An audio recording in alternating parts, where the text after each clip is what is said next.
단돈 1억으로 월 200만원? 은퇴 후 배당금만으로 편하게 사는 충격적 비결.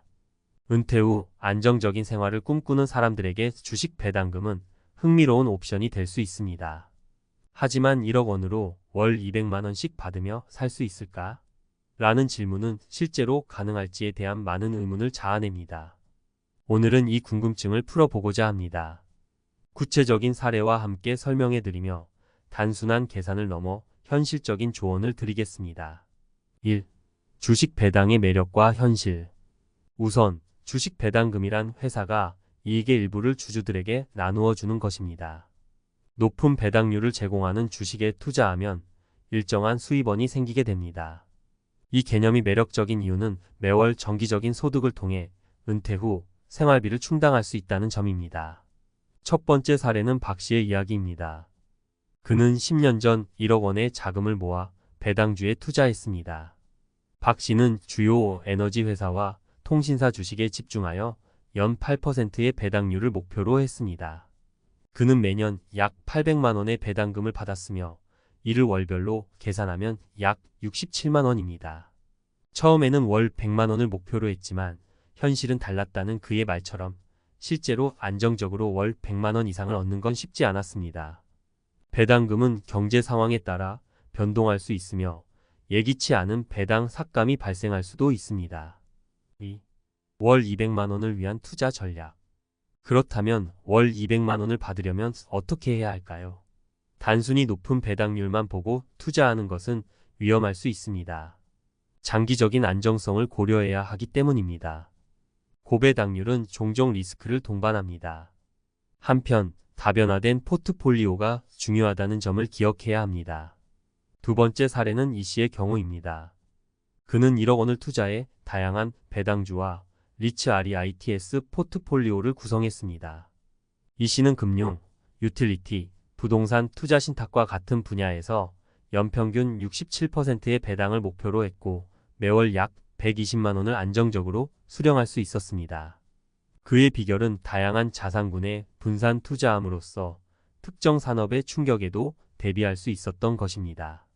이 씨는 배당금만으로 은퇴 생활을 지속하려면 1억 원 이상의 초기 자금이 필요하다라고 말했습니다. 안전한 수익을 위해서는 배당률뿐만 아니라 배당 성장성도 중요하다는 점을 강조했습니다. 3. 배당주 투자의 장단점. 장기적인 배당 수익률은 은퇴 후 재정적인 자유를 제공할 수 있지만 몇 가지 단점도 있습니다. 첫째, 배당금은 세금이 부과되므로 순수입은 실제보다 적을 수 있습니다.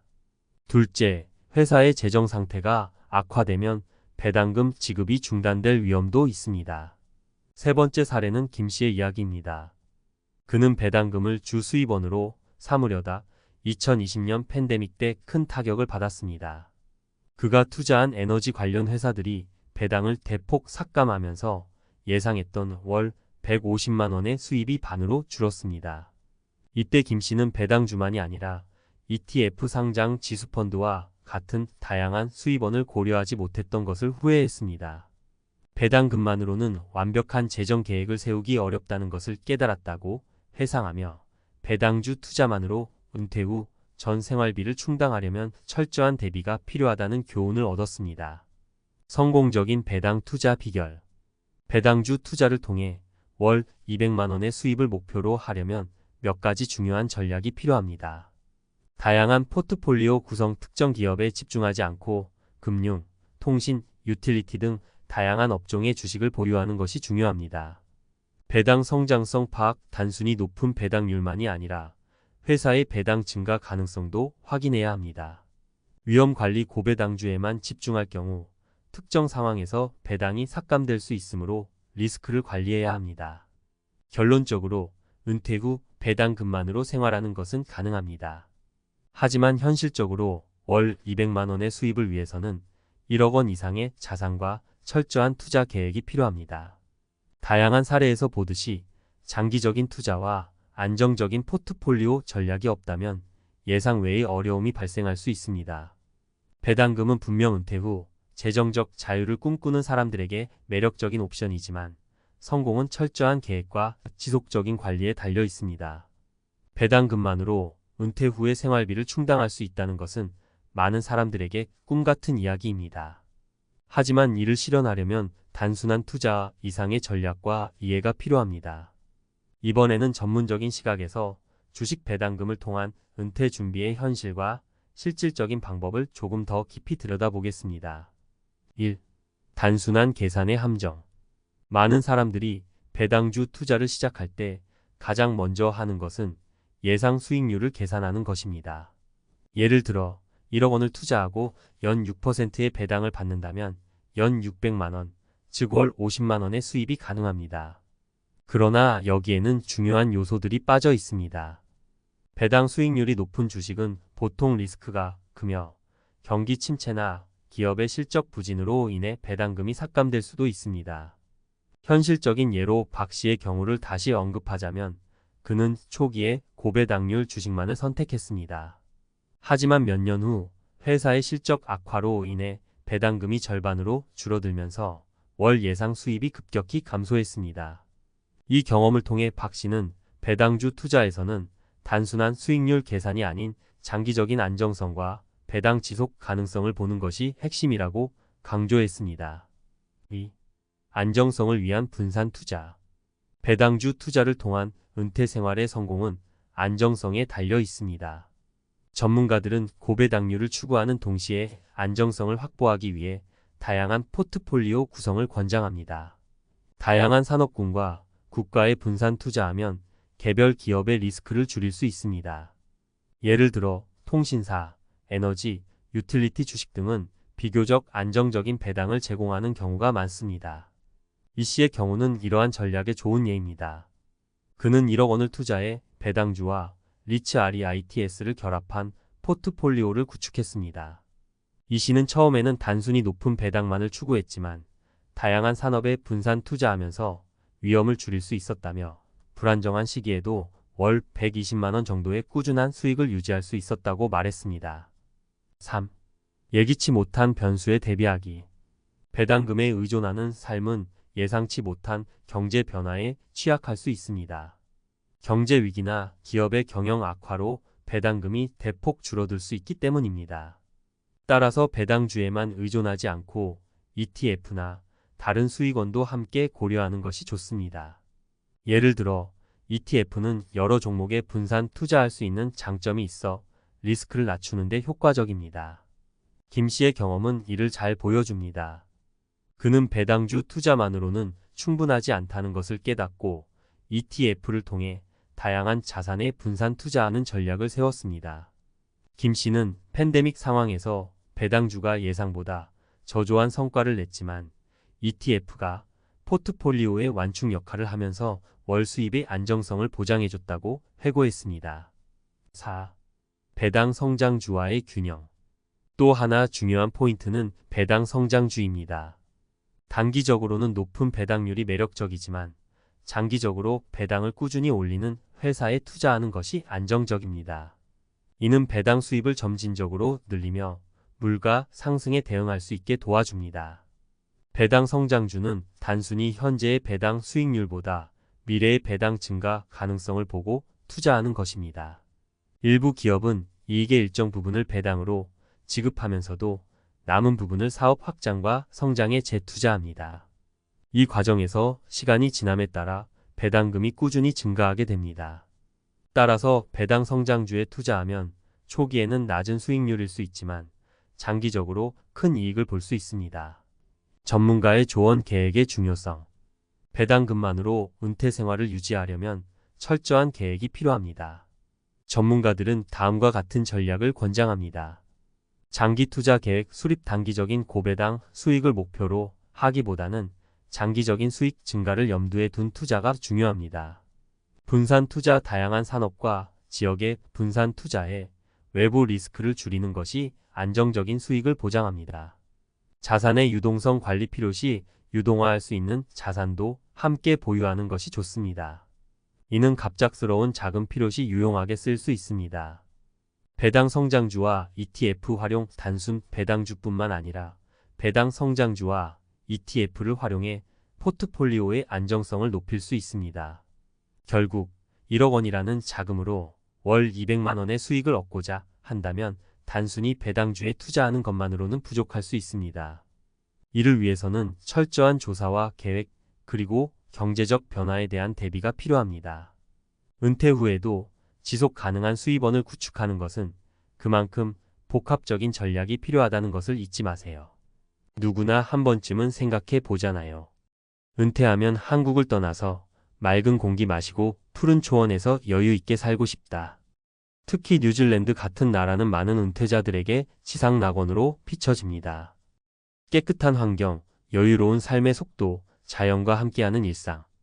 그러니 투자이민이라는 말만 들어도 귀가 솔깃해지죠. 그런데 말입니다. 현실은 생각보다 훨씬 냉정합니다. 오늘 이야기하고 싶은 건 바로 노후의 꿈이 악몽으로 바뀌는 순간입니다. 누군가는 한국의 전원주택을 포기하고 거액을 들여 투자이민으로 뉴질랜드에 갔다가 결국 다 털리고 빈손으로 돌아왔습니다. 그게 남의 일이 아닙니다. 은퇴를 앞두고 있거나 이미 은퇴하신 분들 중에도 나도 해외로 가야 하나 고민하는 분들이 많아서 이 이야기를 꼭 나누고 싶어요. 첫 번째 사례를 들어볼까요? 65세의 이모 씨 부부는 30년 직장 생활로 모은 퇴직금 7억 원을 쥐고 있었습니다. 한국에서 전원주택을 짓고 살까 고민하다가 지인이 권한 뉴질랜드 투자이민 설명회를 들었죠. 3억만 투자하면 영주권이 나오고 평생 복지 혜택 누리며 살 수 있다는 말에 혹했습니다. 한국 전원주택도 땅값만 2억이 넘는데 뉴질랜드 시골에서 목장 같은 집을 짓고 살 수 있다는 달콤한 제안이었죠. 하지만 이민 컨설팅 업체의 장밋빛 계획은 현실과 달랐습니다. 투자금은 현지 농업법인 지분 참여 형태로 묶였는데 실제 수익 배당은커녕 파산 위기에 처했고 이 씨 부부는 자산을 회수할 길이 없었습니다. 생활비는 환율과 물가 때문에 눈덩이처럼 불어나서 1년 만에 계획이 무너졌습니다. 결국 한국으로 돌아올 때는 남은 돈이 1억도 채 되지 않았다고 합니다. 한국 전원주택이라도 질걸 이 씨 부부의 눈물 어린 후에는 많은 사람들에게 경종을 울립니다. 두 번째 사례는 조금 다른 유형이에요. 58세에 은퇴한 박 씨는 아이들도 다 키웠으니 이젠 나답게 살자는 생각으로 뉴질랜드 소도시로 떠났습니다. 관광 때 본 풍경이 너무 좋아서 여기 살면 무조건 행복할 거야 라고 믿었죠. 박 씨는 투자이민보다는 자영업 형태로 식당을 차렸습니다. 한국 음식 좋아하는 교민들을 상대로 소박하게 운영할 계획이었는데 막상 가보니 사정이 달랐어요. 인구가 적어 단골 확보가 힘들었고 외식 물가가 높아도 운영비는 더 비쌌습니다. 게다가 현지 행정과 규제, 영어 문제까지 겹치면서 스트레스는 폭발했어요. 결국 3년 만에 사업을 접고 귀국했는데 투자비와 적자 운영비까지 합쳐 4억 원이 사라졌습니다. 한국에서 치킨집을 해도 이렇게는 안 망했다는 박 씨의 말이 너무 현실적이죠. 해외 이민이 로망이 아니라 사업이라면 훨씬 더 냉정하게 따져봐야 한다는 걸 보여줍니다. 세 번째 사례는 요즘 특히 주목할 만합니다. 뉴질랜드는 몇 년 전부터 투자이민 심사 기준을 강화했습니다.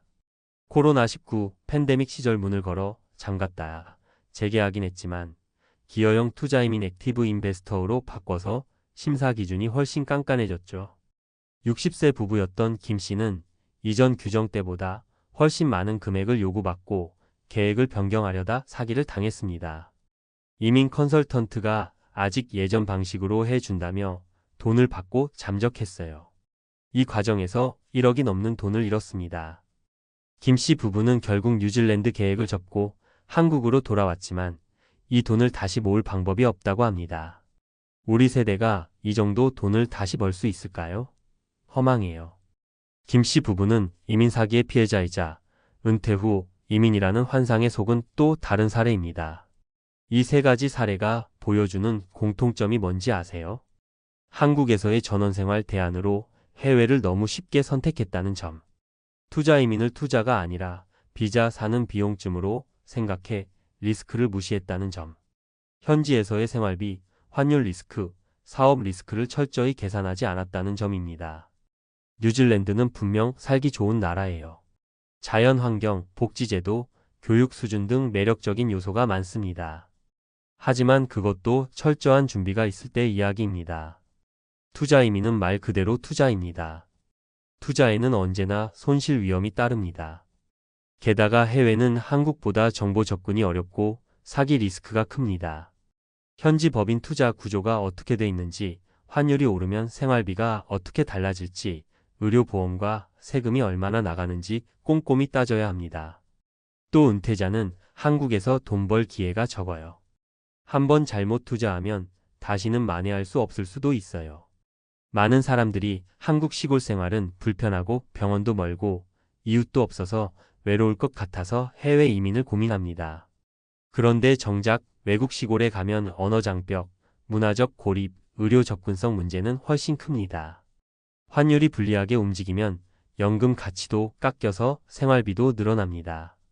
저는 이런 이야기를 들으면서 해외 이민하지 마세요. 라고 단정 짓고 싶지는 않아요. 정말 철저히 준비하고 현지의 리스크를 감당할 자신이 있다면 좋은 선택이 될 수도 있습니다. 하지만 한국 전원주택이 너무 비싸니까 같은 단순 비교로 결정할 일은 절대 아닙니다. 마지막으로 전문가로서 드리고 싶은 현실적 조언을 몇 가지로 정리하면 이렇습니다.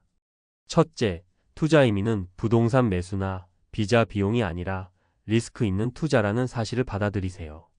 둘째, 해외에서의 생활비, 환율, 세금, 의료비 등을 장기적으로 시뮬레이션해 보세요. 특히 환율이 20%만 움직여도 생활비는 큰 차이가 납니다.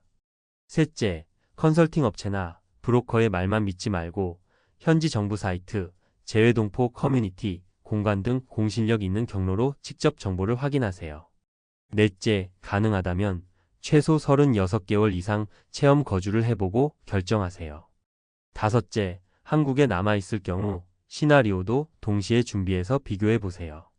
노후의 꿈이 악몽으로 바뀌는 순간은 한 번의 선택으로 시작됩니다. 이 글을 읽으시는 여러분께서만큼은 준비되지 않은 선택으로 소중한 노후 자산을 날리고 후회하는 일이 없기를 간절히 바랍니다. 은퇴 후 삶은 길고 또 소중합니다. 더디더라도 꼼꼼히 살피고 스스로 결정권을 꼭 쥐고 가세요. 그게 우리 세대가 노후를 지키는 가장 현명한 길이라고 믿습니다. 앞서 이야기에서 은퇴 후 투자 이민이 왜 실패할 수밖에 없는가의 사례와 감정적인 부분을 살펴봤다면 이제는 조금 더 전문가 입장에서 실제로 이런 걸 꼭 따져보셔야 한다는 정보를 더 깊이 현실적으로 그리고 말하듯 풀어서 이어가 보겠습니다. 많은 분들이 투자 이민을 생각할 때 가장 먼저 물으시는 게 얼마나 들죠? 입니다. 이게 단순히 비자 비용으로 오해되기 쉽지만 실은 투자비 이민 비자비 정착비 생활비까지 다 합쳐서 계산해야 합니다. 뉴질랜드의 투자 이민 프로그램은 2022년부터 규정이 크게 바뀌었습니다. 예전에는 3억 10억 원 정도만 넣으면 됐던 시절이 있었는데 이제는 액티브 인베스터 플러스라는 이름으로 최소 약 500만 뉴질랜드 달러 약 40억 원 이상의 기여형 투자가 사실상 기준이 됐어요. 물론 일부 금융 투자는 비중을 줄여서 넣을 수 있지만 부동산은 이제 투자이민 계산에서 제외되죠. 그러니까 최근에는 대부분 중산층 은퇴자는 사실상 자격이 안 된다고 보시면 됩니다. 그런데 문제는 이민 컨설팅 업계 일부가 여전히 옛 규정을 언급하면서 방법이 있다라며 꼬드긴다는 거예요. 제가 직접 상담한 사례 중에도 컨설턴트가 10억이면 된다고 해서 한국 집 팔았다는 분이 있었습니다. 정작 이민성에 확인하면 현재는 안 됩니다. 또 하나 생활비 문제. 많이들 뉴질랜드 물가가 한국보다 조금 비싸다고 생각하는데 실제로는 도시에 따라 한국의 1.5배, 2배도 나옵니다. 특히 외국인이 처음 정착할 땐 렌트비가 큰 부담이에요. 웰링턴, 오클랜드 같은 주요 도시는 평균 주택 임대료가 월 300만 원 이상이 흔합니다. 전원마을이라고 싸냐? 아닙니다. 시골은 렌트는 좀 저렴해도 교통이 불편하고 의료 접근성이 떨어집니다. 게다가 차량 유지비, 난방비가 훨씬 비쌉니다. 전문가로서 권하는 방법은 꼭 이민을 고민하신다면 최소 6개월 정도 단기로 살아보세요. 렌트 계약도 단기로 하고 직접 장을 보고 병원을 가보고 지내면서 내 연금, 내 자산으로 과연 유지가 되는가를 실제로 확인해야 합니다. 다음은 투자 구조의 문제입니다. 많은 한국 분들이 투자 이민을 비자 사는 비용 정도로 가볍게 생각하는데 사실은 리스크 있는 투자예요. 예전 규정에서조차 돈을 뉴질랜드 정부가 보장하는 게 아니라 정부가 정한 기준 투자처에 넣으라는 거였습니다. 농업법인, 스타트업 펀드, 회사채 등 다양한데 현지 업체가 부도나면 투자금이 날아갑니다. 제가 자문했던 한 케이스에서는 한국 투자자가 5억을 스타트업 펀드에 넣었다가 회사가 청산되면서 70% 손실을 봤어요. 문제는 한국처럼 소송으로 쉽게 회수하기가 거의 불가능하다는 점이에요. 언어 장벽, 법 체계 차이 비용 때문에 개인이 대응하기 어렵습니다. 그래서 권하는 건 이민 투자금은 비자 비용이 아니라 고위험 투자 자금이라는 마음가짐으로 접근하셔야 한다는 겁니다. 또 한 가지 중요한 건 환율 리스크입니다. 예를 들어 뉴질랜드 달러가 800원일 때 연금을 송금했다면 300만 원 보내면 3,750달러였는데 환율이 950원으로 오르면 3,150달러로 줄어듭니다. 생활비가 큰 폭으로 오르는 거죠. 환율 해지 상품도 있지만 비용이 듭니다. 그래서 권장드리는 건 연금으로 생활하려는 분들은 환율이 오를 가능성까지 시뮬레이션해 보셔야 해요. 또 의료비 문제도 간과하면 안 됩니다. 뉴질랜드의 공공의료는 훌륭하다는 인상이 강하지만 사실 영주권을 얻어도 무료가 아닙니다. 지피주치의 진료가 4,070달러 36만원, 전문의는 200달러 16만원 이상가 기본이에요. 수술이나 검사 대기는 6개월, 1년도 걸립니다. 사설보험을 들면 매달 1,030만원 정도가 또 나갑니다. 한국보다 싸거나 비슷하겠지 했다가 깜짝 놀라서 귀국하는 분들이 많아요. 그리고 또 한 가지 실전 팁. 투자 이민이나 정착 계획을 세울 때는 반드시 플랜 B를 준비하세요. 예를 들어 현지 투자에 실패하면 내가 한국에서 월세를 얻어 살 수 있는 돈은 남길 것인가? 환율이 불리하게 움직여도 10년은 버틸 자금이 있는가? 이 질문에 답이 안 되면 정말 위험합니다. 또 정보 출처를 꼭 점검하세요. 이민 컨설팅 업체 말만 믿지 말고 뉴질랜드 이민성 공식 웹사이트, 현지 변호사나 회계사, 한인 커뮤니티의 경험담을 다각도로 확인해야 합니다. 그리고 투자 이민은 태비자라는 오해도 버리셔야 해요. 뉴질랜드에는 은퇴자, 비자도 따로 있지만 자산 요건이 엄청 높고 매년 재심사도 까다롭습니다. 즉 편하게 살려면 자산이 아주 충분해야 해요. 마지막으로 한마디 더. 은퇴 후 이민의 최대 리스크는 되돌리기 어렵다는 겁니다. 한국 시골에서 전원 생활이 답답할까봐, 병원이 멀까봐 두려워서 해외로 눈을 돌리지만 해외는 언어 장벽, 문화적 고립, 정보 비대칭, 환율 리스크가 훨씬 더 큽니다. 그래도 난 해보고 싶다고 하신다면 절대 말리지 않아요. 다만 철저히 계획하고 시뮬레이션해 보시길 바랍니다. 내 자산이 내 노후가 내 건강이 걸린 문제니까요. 혹시라도 이 글을 보고 계신 분이 뉴질랜드나 다른 나라 이민을 고민 중이라면 꼭 다시 한번 엑셀 열어서 생활비 시뮬레이션 해보고 부동산 매각 여부도 신중히 결정하시고 전문가의 23중 검증을 거쳐서 선택하세요. 꿈은 멋지되 준비는 냉정해야 합니다. 그게 노후의 악몽을 막는 가장 확실한 방법입니다. 56세 공기업 퇴직자의 후회. 연금 생활이 시작되자마자 악몽이 펼쳐졌다. 여러분, 혹시 은퇴 후라는 말을 들으면 어떤 느낌이 드세요? 누군가는 편안하고 여유로운 황금빛 노후, 또 누군가는 돈 걱정 없는 근사한 삶을 떠올리실 겁니다. 저도 예전에는 그랬어요. 공기업에서 30년 가까이 다니다가 56세에 퇴직하면 연금이 술술 들어와서 이제야 비로소 나를 위한 시간을 보낼 수 있으리라 생각했죠. 그런데 막상 뚜껑을 열어보니 세상 일이 꼭 그렇게 만만치는 않더라고요.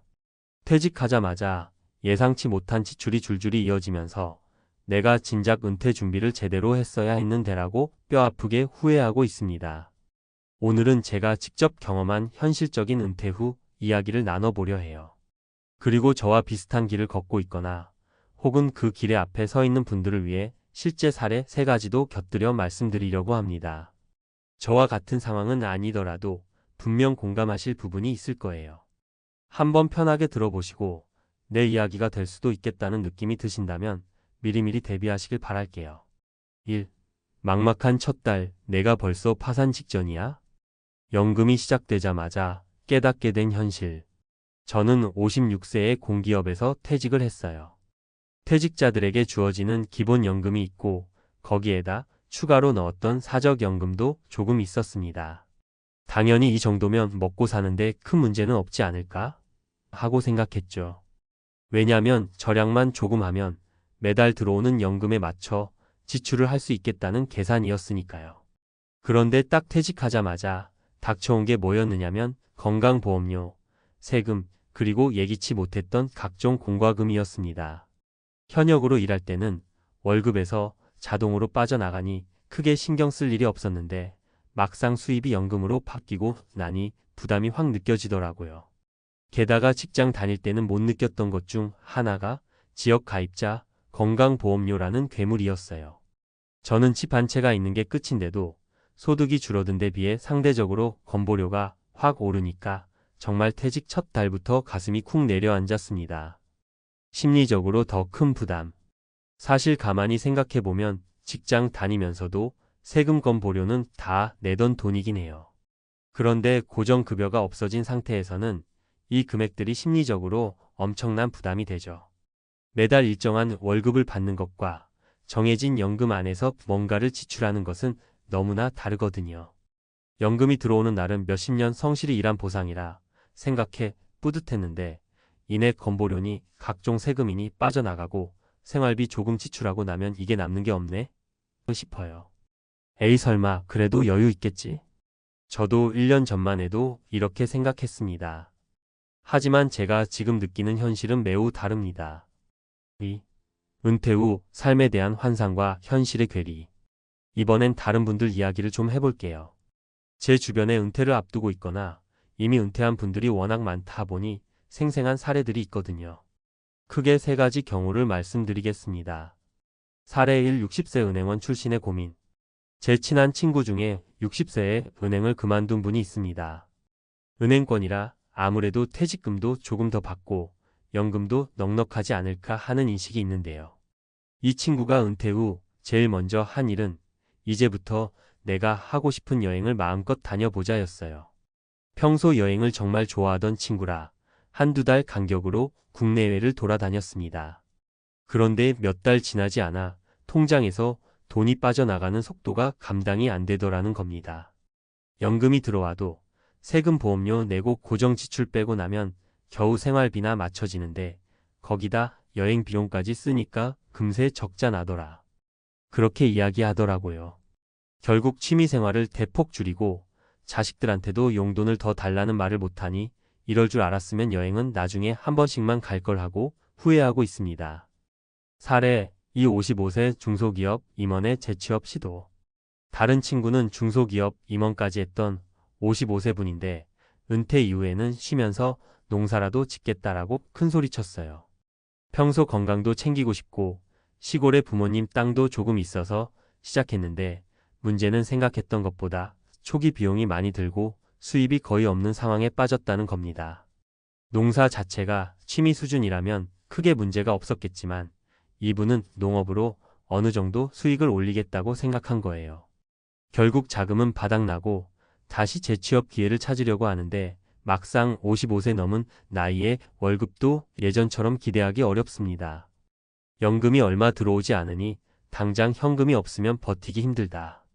결국 지금은 소액 자영업이라도 해볼까 이리저리 알아보며 고민 중인데 몸은 이미 지쳐가고 그래도 언젠가는 소득을 만들어야 한다는 압박감이 엄청나게 크다고 합니다. 사례 3. 62세 교사의 가족 부양 문제. 마지막으로 62세에 은퇴하신 교사분의 사례를 말씀드리고 싶어요. 이분은 교사연금이 있으니 먹고 사는 문제는 크게 걱정 없겠지라고 주변에서들 말했죠. 그런데 정작 본인은 자녀 2명이 아직 사회초년생이고 막내가 취업 준비를 길게 하다 보니 여전히 부모님에게 기대는 상황이래요. 퇴직 후에도 자녀들의 학비, 생활비 지원을 여기저기 해야 하니 정작 본인은 간단한 문화생활이나 외식도 신경 쓰면서 하게 됩니다. 월급 받다가 연금에 의존해서 애들 챙겨주려니 저축은커녕 늘 빠듯하고 어디 갈 때마다 이것 써도 되나부터 생각하게 된다. 젊을 때는 은퇴하면 해외여행 다닐 거야 라고 의욕만 컸는데 지금은 자녀 문제만 해결되어도 감사하다고 할 지경이래요. 3. 은퇴 준비 그리고 그 이후의 현실 조정. 이렇게 사례를 들어보시면 은퇴 후에 대한 기대감과 현실은 생각보다 큰 차이가 있다는 걸 느끼실 겁니다. 연금이라는 게 매달 꼬박꼬박 나오는 안정된 수입인 건 맞지만 인생에서 예상치 못한 지출 요인들은 어디서나 나타나기 마련이거든요. 저만 해도 56세에 퇴직해서 월급 대신 연금을 받으면서 인생 이막 멋지게 시작해보자 생각했는데 첫 달부터 건보료 폭탄을 맞고 정신이 번쩍 들었습니다.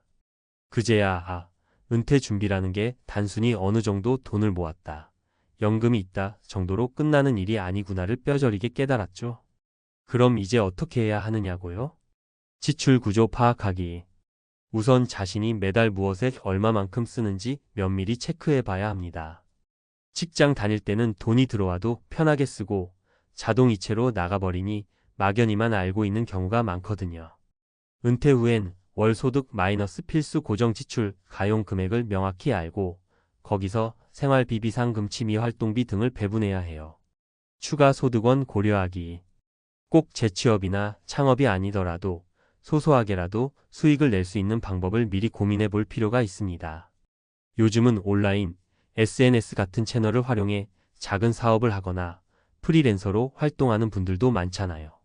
한 달에 10만 원, 20만 원이라도 추가 소득이 있으면 마음의 여유가 달라집니다. 건강보험료 및 세금 효율화. 은퇴 후 지역 가입자가 되면 재산 자동차 소득 등에 따라 건강보험료가 결정됩니다.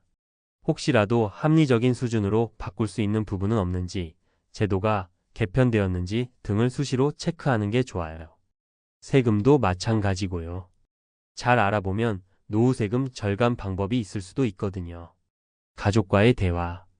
은퇴 후 재정 상태가 가만히 있어도 빡빡한데 자녀나 부모님 등 부양해야 하는 가족이 있다면 부담이 크게 늘어납니다. 서로의 경제적 상황과 앞으로의 계획을 솔직하게 이야기하고 지원 범위를 미리 합의해 두는 게 필요해요. 혼자 끙끙 앓다가 내가 해줘야지 하고 무리하게 지출하다가는 훗날 더 큰 후회가 생깁니다. 라이프 스타일 조정. 마지막으로 은퇴 전과 은퇴 후의 생활 패턴은 같을 수가 없다고 생각합니다. 월급이 들어오는 구조에서 연금이 들어오는 구조로 바뀌면 소비 행태도 자연스럽게 변화시키는 게 맞아요. 무조건 소비를 줄이라는 말이 아니라 꼭 필요한 부분에는 씀씀이를 유지하되 불필요하거나 과한 부분은 과감히 조정하는 지혜가 필요하죠.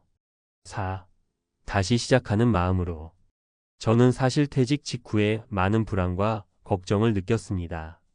아니, 내가 이렇게 금세 돈 걱정을 하게 될 줄은 몰랐는데 하고요. 그런데 지금 조금씩 정리해보니 어차피 인생 이막은 내가 만들어가는 것이라는 생각이 들어요. 은퇴는 끝이 아니라 또 다른 시작이더라고요. 어쩌면 은퇴 후의 삶이야말로 정말 내 의지와 방향성을 담아 살 수 있는 시간 아닐까? 제 경험과 주변 사례를 돌아봐도 기왕 은퇴를 맞이한 이상 현실적인 재무 상황을 냉정히 파악하고 그에 맞춰 삶의 우선순위를 조정해가는 게 답인 것 같아요. 자칫 난 이제 완전히 자유로워졌어 하는 마음으로 모든 걸 해보려다 보면 결국 연금과 저축이 바닥나고 새로 취업하기에도 나이 제한이 있고 훗날 더 큰 정신적 스트레스를 받을 수 있거든요. 5. 맺은 말 지금 준비해도 늦지 않습니다. 여러분 중에 아직 은퇴까지 몇 년 남았는데 너무 먼 이야기 아니야? 라고 생각하시는 분도 있을 거예요. 하지만 제가 겪어보니 은퇴는 당장 내일로 다가와도 이상하지 않을 만큼 가까운 일이더라고요. 게다가 길어지는 수명만큼 노후라는 시간도 굉장히 길어졌습니다. 아직 여유가 있다면 지금부터 지출 구조를 점검하고 노후 재무 계획을 체계적으로 짜놓으시면 좋겠어요. 이미 은퇴하셨다면 지금부터라도 지금 처한 상황을 직시하고 각종 지출을 최적화하거나 추가 소득원을 모색해 보시는 걸 추천드립니다. 분명히 말씀드리지만 은퇴 후의 삶이 무조건 악몽은 아닙니다. 은퇴 후에도 경제적 안정을 유지하면서 내가 하고 싶은 일들을 천천히 즐기는 분들도 많아요. 다만 그분들 대부분은 은퇴 전부터 철저하게 계산하고 대비한 경우가 많더라고요. 제가 56세 공기업 퇴직자로서 직접 겪은 시행착오와 주변 사례 3가지를 통해 깨달은 교훈이 있다면 은퇴 이후에도 삶은 계속된다라는 점입니다. 그리고 그 삶을 안정감 있게 이어가려면 미리미리 현실적인 준비가 필수죠. 적절한 시점에 지출 관리, 세금 보험료 최적화, 추가 소득 창출 방안, 가족과의 커뮤니케이션, 라이프 스타일 조정 등등을 종합적으로 고려하셔야 합니다. 마지막으로 은퇴 후에 무엇을 하며 살지 정말 나다운 삶을 찾는 과정도 꽤 중요하다고 봐요. 어찌 보면 은퇴 후가 진짜 내 인생의 주인공으로 살아갈 수 있는 시간일 테니까요. 다만 그 바탕이 되는 경제적 안전망을 탄탄히 갖춰야 건강도 챙기면서 오래오래 내 꿈을 펼칠 수 있겠죠. 부디 제 이야기가 조금이나마 도움이나 위안이 되길 바랍니다. 저도 아직 배우는 중이지만 여러분 모두 함께 좀 더 지혜롭고 풍요로운 노후를 만들어가면 좋겠습니다. 무엇보다 지금부터라도 늦지 않았다라는 걸 꼭 기억해 주세요. 준비만 충분히 한다면 은퇴 후가 결코 악몽이 아니라 여러분의 새로운 시작점이 될 수 있으니까요. 감사합니다. 은퇴를 준비하면서 많은 사람들이 안정적인 수익을 기대하며 다양한 투자처를 찾습니다. 그 중에서도 S&P 500 ETF는 과거 몇 년간 안정적이고 높은 수익률을 보여주며 많은 이들의 관심을 끌었습니다. 올인 투자라고 불리는 이 전략은 단순히 S&P 500의 모든 은퇴 자산을 투자함으로써 시장의 성장을 그대로 누리겠다는 생각에서 출발했습니다. 하지만 모든 것이 계획대로 흘러가지 않을 때 그 결말은 얼마나 비참할 수 있는지에 대한 이야기를 나눠보고자 합니다. 1. 김 씨의 이야기 거대한 폭락의 공포. 김 씨는 50대 초반에 접어들면서 본격적으로 은퇴 자금을 마련하기 시작했습니다. 그는 S&P 500의 역사적 수익률을 보고 자신만의 미래를 설계했습니다. S&P 500만 있으면 걱정 없지라는 확신 아래 모든 자산을 S&P 500 ETF에 투자했습니다. 초기 몇 년간은 꾸준한 상승으로 자산이 불어나 김 씨는 안도했습니다. 그러나 2023년 말 예상치 못한 글로벌 경제 위기와 금리 상승으로 S&P 500은 급격히 하락하기 시작했습니다. 김 씨의 자산은 단기간에 반토막 났고 그는 은퇴 후의 생활비에 큰 불안을 느끼게 되었습니다. 모든 걸 S&P 500에 맡긴 게 큰 실수였어 라는 후회가 김 씨를 괴롭혔습니다. 이 씨의 실수 다각화의 중요성을 모르다. 이 씨는 젊었을 때부터 투자에 관심이 많았고 특히 S&P 500의 장기적인 성장을 믿었습니다. 그는 은퇴 자산의 대부분을 S&P 500 ETF에 투자하면서도 일부를 부동산과 채권에 분산 투자했습니다. 그러나 2024년에 발생한 글로벌 금융위기로 인해 주식시장은 큰 타격을 입었고 부동산 시장도 하락세를 보였습니다. 이 씨는 다각화의 중요성을 일깨워 주었지만 여전히 S&P 500의 비중이 높아 손실을 만회하기 어려웠습니다. 이 씨의 경험은 한 종목이나 한 시장에 지나치게 의존하는 것이 얼마나 위험한지를 잘 보여줍니다. 3. 박 씨의 교훈. 전문가의 조언을 무시하다. 박 씨는 은퇴 자산을 모두 S&P 500 ETF에 투자하면서 스스로의 판단만을 믿었습니다. 그는 다양한 투자 옵션과 전문가들의 조언을 무시하고 단순히 S&P 500의 과거 성과에 의존했습니다. 그러나 시장은 예측 불가능하며 박 씨가 예상하지 못한 여러 변수들이 발생했습니다. 결과적으로 박 씨는 큰 손실을 보게 되었고 은퇴 후의 삶을 유지하기 어려운 상황에 처하게 되었습니다. 박 씨의 이야기는 전문가의 조언을 듣고 다양한 투자 전략을 고려하는 것이 얼마나 중요한지를 강조합니다. 다각화의 중요성. 이 3가지 사례는 모두 S&P 500에 올인 투자한 것이 공통점입니다. 그러나 이들이 겪은 결과는 모두 다릅니다. 김 씨는 시장의 급락으로 인해 자산이 크게 줄었고 이 씨는 다각화가 부족해 손실을 만회하지 못했으며 박 씨는 전문가의 조언을 무시한 나머지 큰 타격을 입었습니다. 이들의 이야기는 단일 자산의 모든 것을 투자하는 것이 얼마나 위험한지를 여실히 보여줍니다. 투자의 기본 원칙 중 하나는 다각화입니다. 이는 다양한 자산에 투자함으로써 리스크를 분산시키는 전략입니다. S&P 500 ETF는 분명히 매력적인 투자처이지만 모든 자산을 여기에만 투자하는 것은 위험할 수 있습니다. 주식시장은 변동성이 크며 예기치 않은 사건들이 발생할 수 있기 때문입니다. 따라서 주식 외에도 채권, 부동산, 금과 같은 다양한 자산에 분산 투자하는 것이 바람직합니다. 장기적인 계획과 리밸런싱. 또한 투자 계획을 세울 때는 장기적인 시각을 가지는 것이 중요합니다. 시장의 단기적인 변동에 일희일비하지 않고 꾸준히 투자 목표를 유지하는 것이 필요합니다. 더불어 정기적으로 포트폴리오를 점검하고 리밸런싱을 통해 자산 배분을 조정하는 것도 중요합니다. 이렇게 하면 특정 자산군에 과도하게 노출되는 것을 방지할 수 있습니다. 전문가와의 상담. 마지막으로 투자에 있어서 전문가의 조언을 구하는 것도 좋은 방법입니다. 금융 전문가나 재무 상담가와 상담하여 자신에게 맞는 투자 전략을 세우는 것이 중요합니다.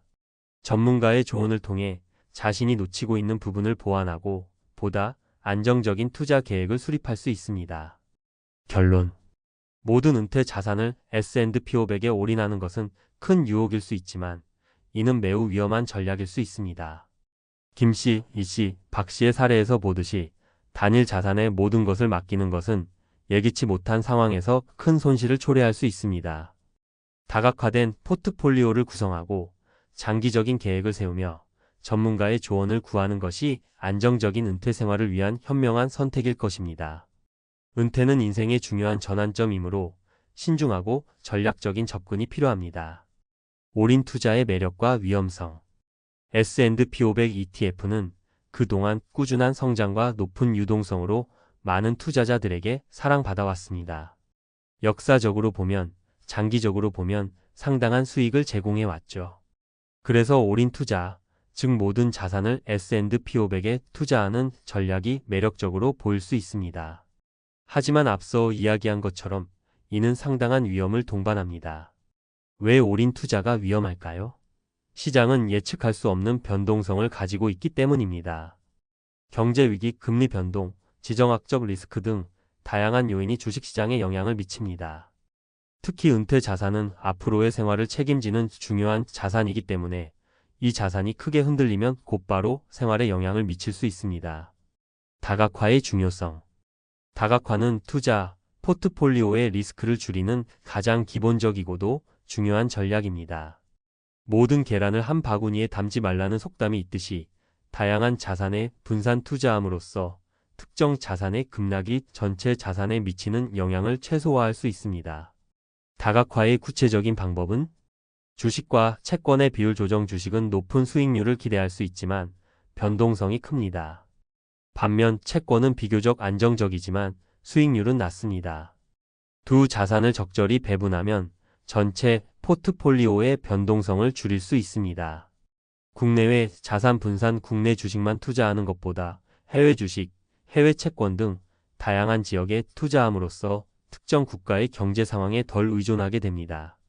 다양한 산업 섹터 투자. 기술, 헬스케어, 에너지 등 다양한 산업에 투자하면 특정 산업의 침체가 전체 포트폴리오에 미치는 영향을 줄일 수 있습니다.